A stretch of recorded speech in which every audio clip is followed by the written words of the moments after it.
In other news, Governor Scott ordering state officials to speed up the process that will bring $19 million in federal dollars meant for cybersecurity to Florida. This money is part of $380 million that President Trump authorized to go towards hardening election systems against cyber attacks. Scott's order comes one day after the Secretary of State said the money would not be available before the 2018 elections. ABC 7's Taylor Torregano tells us what this money means for your cybersecurity. Taylor? Good evening, Jacqueline. Scott. Today I spoke with the Sarasota County Supervisor of Elections who tells me they've already taken the necessary precautions to protect you from a cyber threat. But a cybersecurity expert says there's a lot at stake and little room for error.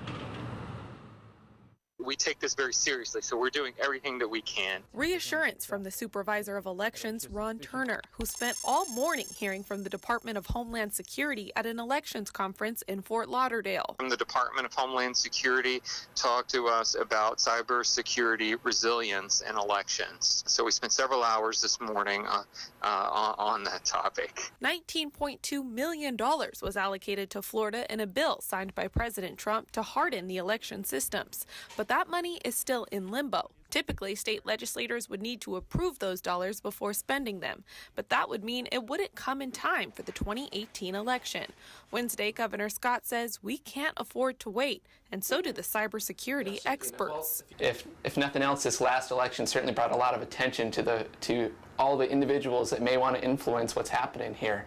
And for our democracy to be preserved, it's really important that we make sure that we can trust what it is that's happening in our voting system. The good thing is, with or without the money, the Sarasota County Elections Office says it already had it in its own budget to protect voters from potential cyber attacks. We've done the types of things that you would normally do from a cyber standpoint, as far as firewalls, as far as encryption, passwords, things as far as who has access, and also monitoring type system to see what the traffic looks like. Because all ballots are paper, Turner says the only potential cyber attacks would be to voter registration information. But cyber ninjas say, though different, in the wrong hands, that information can be just as harmful. They would literally take all that information and they would sell it on websites, and then people would use them in order to try to drain bank accounts or IRS fraud. There's literally thousands of different ways that they can take advantage of your personal information.